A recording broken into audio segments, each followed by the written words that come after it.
Alright, so today we are going to start trig, and then we'll do something else at the end. Today's lesson should be almost totally review from geometry, and then after today, I don't think any of it's going to be review from geometry. So today is the review part, and then we're going to be launching into trig for the rest of it, okay? Alright, so we are on 13.1.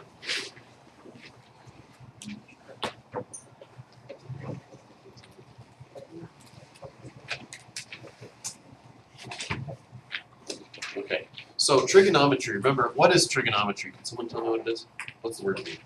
It means something pretty simple. It means the study of right triangles. And it also extends, I don't know if you did this in geometry or not, we did this year. It also extends to only right triangles. It works with other triangles too. Somebody tell me how you can use it on other triangles. You have to use these laws. Law of sines and law of cosines. So it's the study of triangles, mostly right triangles. So why is trigonometry so important? Like, why do some people take an entire class in it and we're going to spend 9 weeks on it? Well, it's not just right triangles. That's just like the basic foundation. It turns into all kinds of other crazy stuff. We won't get into stuff that's too crazy this year, but next year we will. Next year we'll start getting into some heavier duty trigonometry, and we'll finish trig by the end of next year. Like, there will be no more trig to learn. It's all done. Okay? Alright, so trigonometry. So there are 6 trigonometric ratios. You know, I'm sure 3 of them. What are 3 that we know? Okay, sine, cosine, and tangent. So those are probably the 3 that we know. and the other 3 are all there are, period, that exist. And they're almost the same, so it's not like they're 3 new ones totally. They're really easy to remember. If you know these, you'll know the other 3. Okay, sine, what is that? What over what? Opposite. And hypotenuse. And remember, these are ratios. They're ratios of lengths of sides in a triangle. So when I say opposite, I mean opposite leg of the triangle over the hypotenuse of the triangle. Okay? Cosine, what's that one? Adjacent. So the length of the leg that's next to whatever angle you're working with, divided by the hypotenuse of that triangle. And tangent is opposite. It's the one that doesn't have the hypotenuse in it. That's how I remember it. Opposite length over adjacent length. Now those are the 3 that you know. Let's go over 3 that we don't know. Okay. With sine, there's cosecant.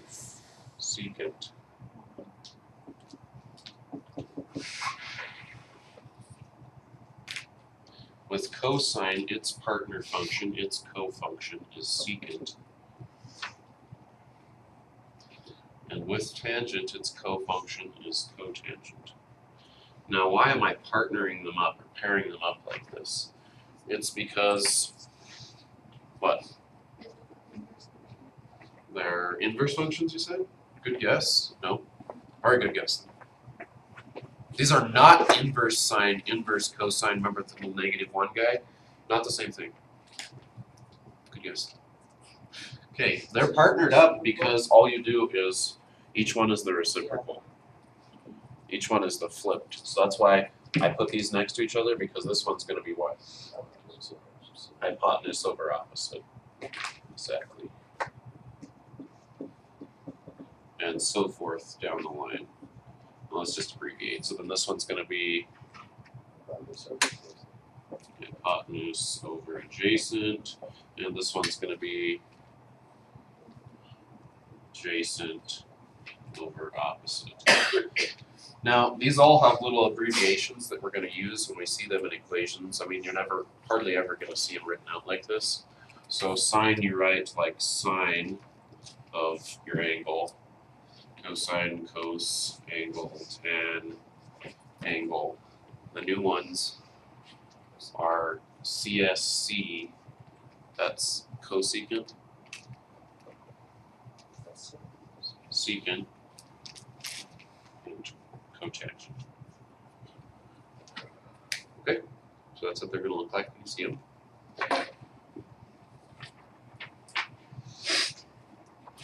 Okay, so of course, trigonometry, more than almost all other mathematics, in calculus there's like one set of things you need to memorize to be good at calculus. In trigonometry, there are many things that you have to memorize to be good. Trigonometry, more than any other part of math, is a memorization game. So that's one thing you gotta know. These all have to be memorized. I'd memorize them now. Get them memorized as quick as possible. Okay? It's gotta be done. Now, I don't like memorizing stuff, but this is, you can't avoid memorizing stuff in trig.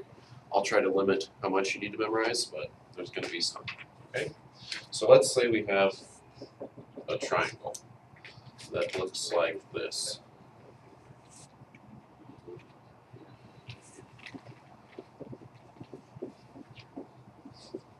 Let's go ahead and find all 6 ratios in that triangle.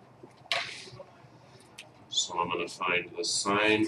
Now remember, they could be asking me about either one of these acute angles. Which one are they asking me about though? They're asking me about this one because they've marked it. So they could ask me about either one. So theta, they could have said this is beta just as easily. But let's just work with theta. So sine theta, cosine, tangent of theta. We'll start with those. And once we find those, the other 3, you just flip. Okay? So sine of theta, what is it? Opposite over hypotenuse. Cosine of theta.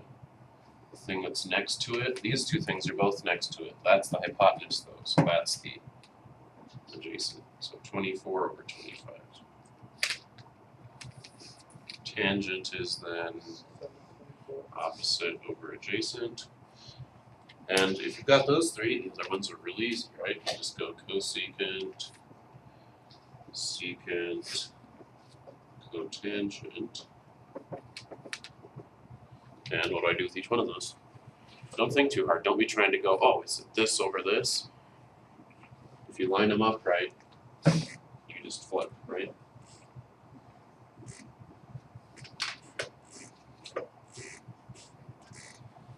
That's the way I always do it. I don't spend time wake up thinking about which one is which. Okay. There we go, basic example. Alright, there's one other thing that's going to require a bit of memorization if you don't already have this from geometry, which we'll be using heavily this year.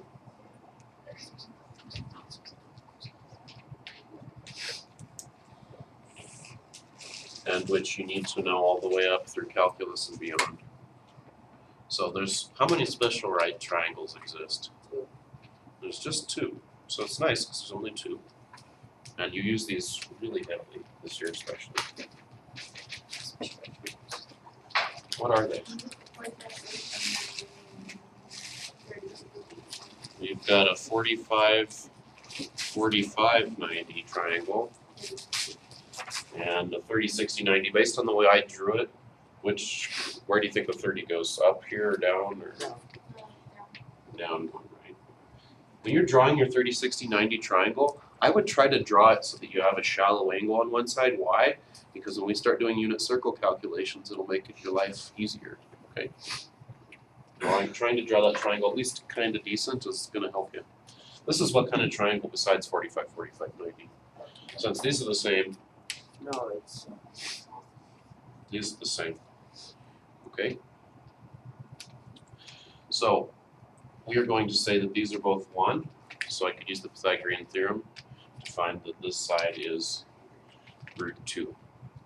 You need to memorize which sides are what and where to put them. Okay? So this one we're also going to start with labeling one side as 1. Which side do you guys think that is? I'm going to do it opposite of 30 degrees. Okay? And then opposite 60 degrees, anybody remember from geometry what goes there? Root 3. and then 2 for Pythagorean theorem. Okay, so for that one, remember always opposite this guy is root 3, opposite 30 is 1.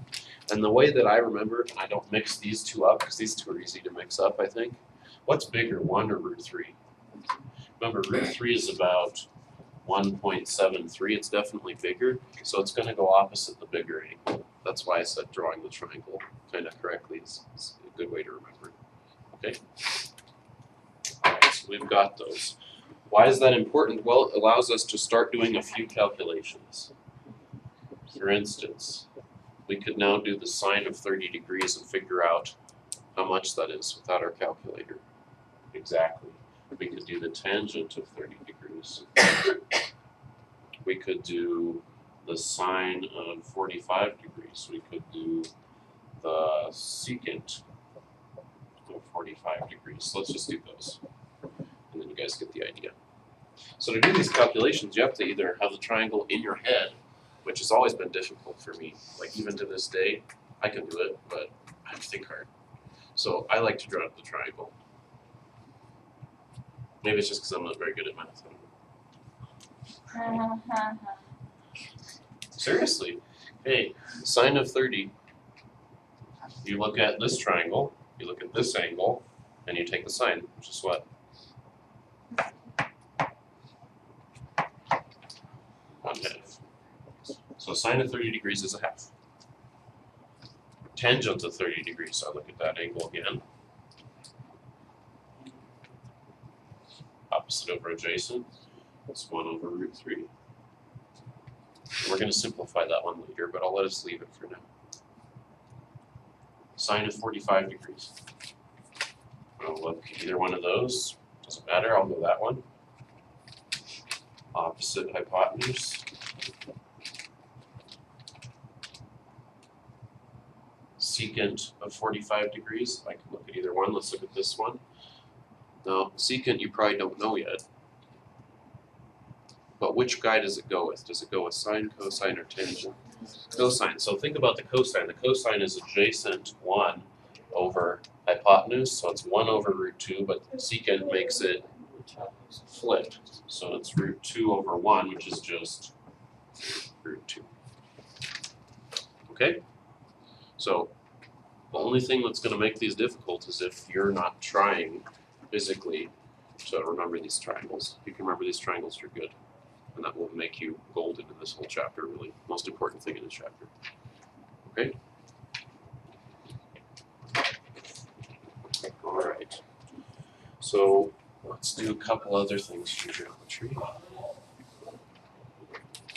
How about this guy?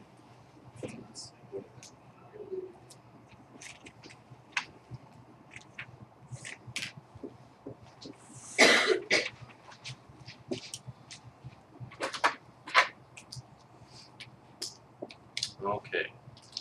They want us to find x in that triangle. We did this the other day, right?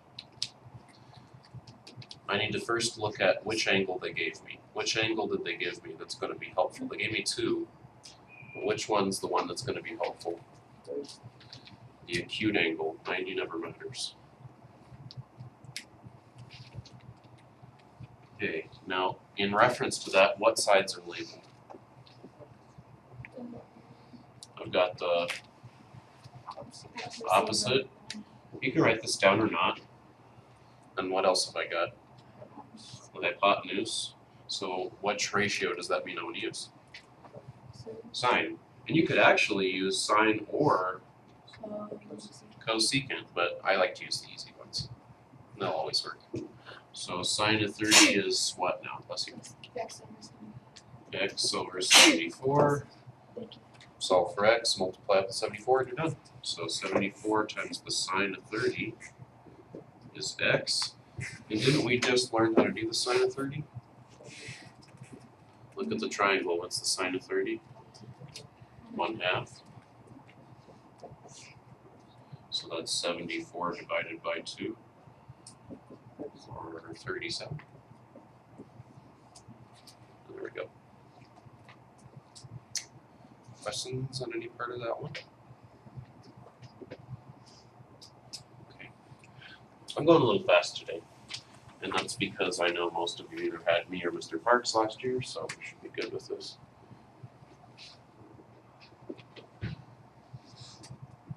I won't be going as fast on the next sections. Okay. All right, do we remember what elevation and depression mean? Like if you have a horizontal, an angle that goes up from that, like let's call this angle alpha. Is that elevation or depression? So if they in one of your problems tell you about an elevation angle, what you should do is you should first identify a horizontal. Your horizontal could be an imaginary line up in the sky, could be the ground, but it's got to be some flat line and then you're going up from that line, okay? If you have a horizontal, and this is the one people make mistakes on, so be careful. If you have a horizontal and it's going down from the horizontal, that angle is called depression. What you do not want to do, which I always try to warn my geometry kids on, is this thing right here, not the depression angle. You're going to be tempted to do that. You need to think about where's my horizontal, and it's going to be swinging down from that. That's the depression angle, not the thing in here. Okay? All right. So I think we will do maybe one more problem and we should be good.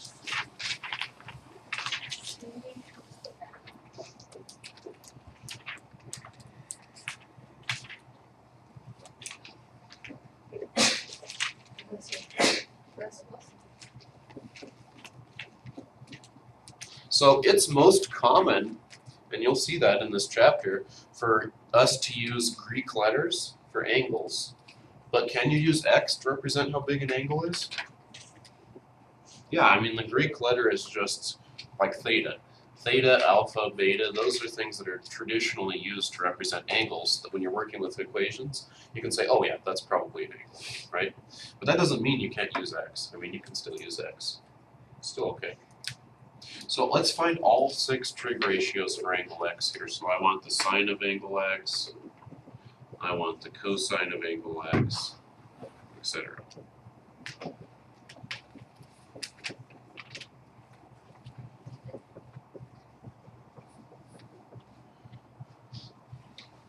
And believe me, don't be thinking like the memorization part of this chapter is hard. If you guys do your homework, you do what I prescribe you to do, you're not going to have to do any extra trying to memorize stuff. Believe me, it'll come. Don't do your homework. This is the class. This is where people die. This is what it happens. I'm serious. It happens. Okay. But like all my Algebra 2 students from last year and pre-calc this year, when we did all the trig and pre-calc, they cruised. Almost every single person cruised through it. So it's good stuff. Before I find the sine of x is going to be 48 over what? Over the hypotenuse. What's the hypotenuse, though? I have to find it. So what I use. Avery said I could use tangent to find it. Good guess. You could do tangent right away, though. What's tangent? 24%. Yes. 48 over 14, which reduces. I want these all reduced, guys. Make sure you reduce them. So if you divide that by 2, you get 24. Divide that by 2, and I think that's reduced. So we could do that one, but these 2 I can't do because I don't have the hypotenuse, so I need to use Pythagorean theorem, like Brenda said. So I'm going to go 14 squared plus 48 squared equals c squared, and I'm going to use my calculator. 14 squared plus. Oh, nice. It's helpful. No, I got that from my calculator. Does anybody know the square root of 2500? Should make sense. What's the square root of 25? 5, so it's the square root of this. 50. And that makes sense from our triangle. It's got to be pretty big. So that's 50. Okay, so now we can do it. So this is 48 over 50, or there we go. This guy is.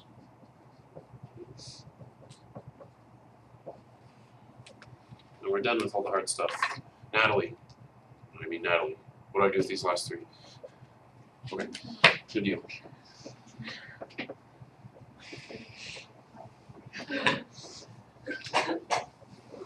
I'm being the bully today, you know. I know. You know.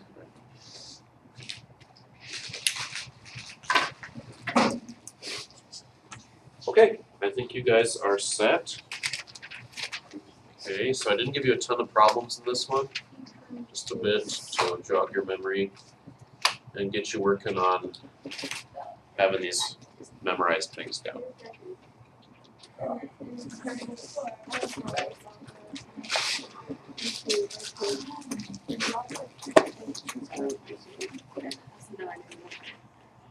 Okay, so that one is due tomorrow. So let's get working on it. You guys have about half hour. Should probably be able to get most of it done now, real quick.